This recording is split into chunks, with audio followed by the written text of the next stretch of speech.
আর একটু জোরে বলুন কেন দিয়েছেন? এই কথার ব্যাখ্যা তো দেওয়ার সময় নেই।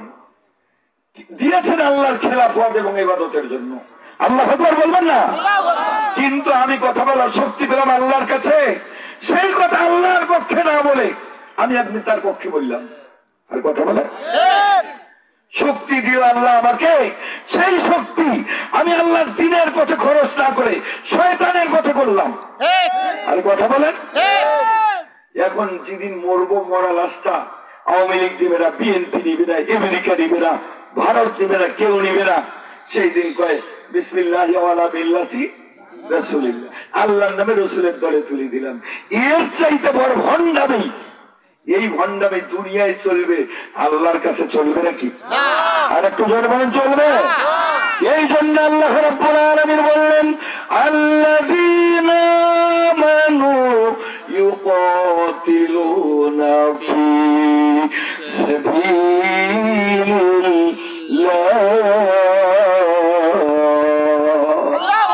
আল্লাহ বললেন যারা ঈমানদার হবে তারা লড়াই করবে, সংগ্রাম করবে, যুদ্ধ করবে কার পথে?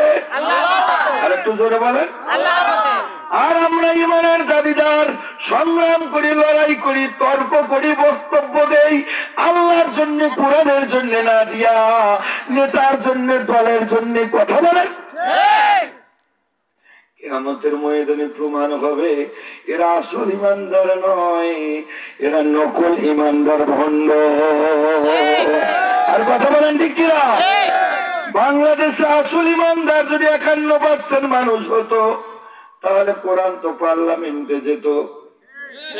আর কথা বলেন বাবা, কোরআন পার্লামেন্টে নিয়ে যেতে হলে 51% মুসলমান যদি 1% রায়টা দেয়, কথা বলেন, তাহলে কোরআন কোথায় যাবে?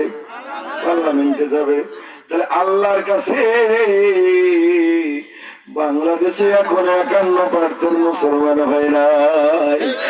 আল্লাহর কোরআনকে কার্যকর করে প্যারালাইজ করে ফেলে রেখেছে। এ কোরআন শুধু তেলাওয়াত করে, কোরআন চোরের হাত কাটার কথা বলেছে। কোরআন আইন দিয়ে যদি চোরের হাত কাটা হয়, আওয়ামী লীগের তো সুবিধা হওয়ার কথা। চুরি বন্ধ হইলে কি আওয়ামী লীগের অসুবিধা হবে নাকি? চুরি বন্ধ হলে বিএনপির কি অসুবিধা হবে? চুরি বন্ধ হলে হিন্দুদের কি অসুবিধা হবে? চুরি বন্ধ হলে ইহুদি খ্রিস্টান অন্যান্য দলের তো অসুবিধা হওয়ার কোনো কথা না। বাংলাদেশে যে দলের এই মানুষ হোক না কেন, ভালো মানুষ যারা, তাদের উচিত চুরি বন্ধ করা। কথা বলেন ঠিক না?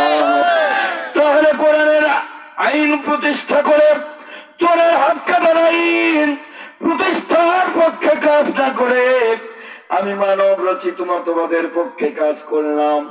আল্লাহর কোরআনকে আমি অকার্যকর করে ফেলে রাখলাম, বৃদ্ধাঙ্গুলি দেখাইলাম, কোরআনকে প্যারালাইজ করে ফেলে রাখলাম। কথা বলেন, কোরআনের আয়াত আয়াতের জায়গায় থাকলো, কিন্তু কার্যকর আমি করতে দিলাম না, নিজেও কার্যকর করলাম না।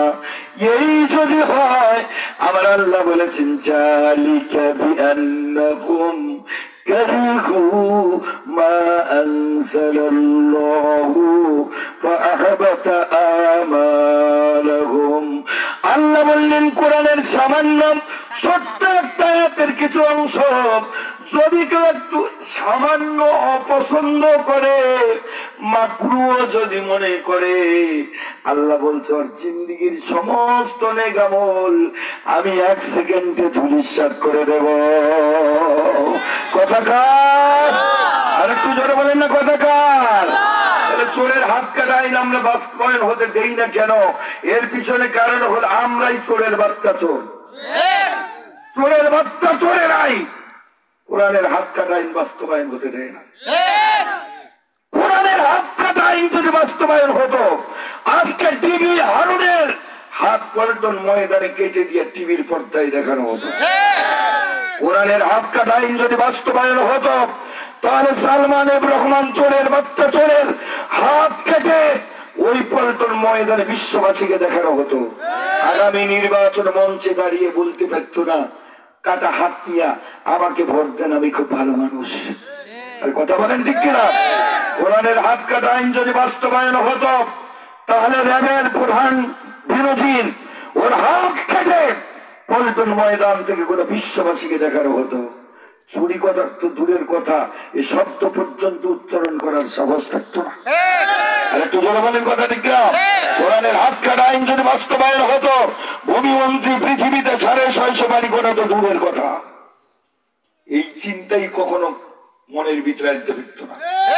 তাহলে যারা কোরআনের হাত কাটা আইন বাস্তবায়ন হোক, এটা যারা চায় না, কিয়ামতের ময়দানে প্রমাণিত হবে এরা শুধু চোর না, এরা চোরের বাচ্চা চোর। আর একটু জোরে বলে। আমি প্রধান উপদেষ্টাকে বলতে চাই, মাননীয় প্রধান উপদেষ্টা, আপনারা বর্তমান ক্ষমতায় আসার জন্য বিএনপি যত চেষ্টা করেছে, জামাত ইসলামী যত চেষ্টা করেছে, অন্যান্য রাজনৈতিক দল যত চেষ্টা করেছে, যারা আজকে ক্ষমতায় আছে তারা কিন্তু অতটা চেষ্টা করে নাই। আর একটু জোরে বল।